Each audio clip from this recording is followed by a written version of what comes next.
ఇదిగో 2000 వేసావు కదా, 1000 రూపాయలు చాలు, 1000 రూపాయలు తీసేసుకో. ఇదిగో 5000 వేసావు కదా, వద్దు, 1000 రూపాయలు చాలు, 4000 నువ్వే తీసుకో.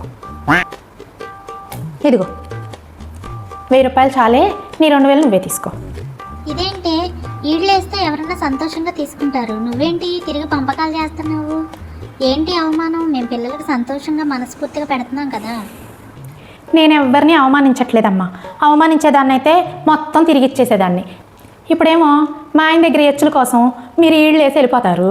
ఆ తర్వాత మీ ఇళ్లలో ఫంక్షన్స్ వస్తాయి కదా, అప్పుడు నేను మా ఆయన్ని ఏమండి వాళ్ళు అప్పుడు అంత ఈడేశారు కదా, మనం కూడా అంతే వెయ్యాలి కదా అని చెప్పి నేను అడిగాను అనుకో, ఏమంటాడు? మన ఊరిలో ఈళ్ళు వేసే ఆనవాయితీ లేదు, నువ్వు మోసుకుని వెళ్ళరా అంటాడు.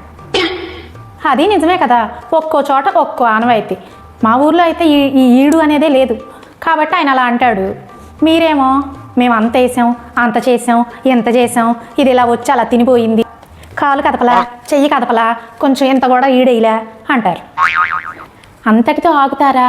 నేనేదో అప్పున్నదాన్ని అన్నట్టు, కనిపించిన ప్రతిసారి అప్పులోడు పట్టుకుని పీక తిన్నట్టు ఆ విషయాన్నే గుర్తు చేస్తారు. సందర్భం రాకపోయినా సందర్భాన్ని కల్పించుకుని మరీ మేము ఇంత చేసాం, మీ ఆయన ఏం చేయలే, మేము అంత చేసాం, మీ ఆయన ఏం చేయలే అని తెప్పుతా ఉంటారు. ఎందుకు వచ్చిన తెప్పలు? అందుకే ముందుగా తెలివి వాడుతున్నా. ఇప్పుడు మీ దగ్గర నేను ఇంతే తీసుకున్నాను అనుకో, నేను మీకేసేది కూడా అంతే వేయగలుగుతాను.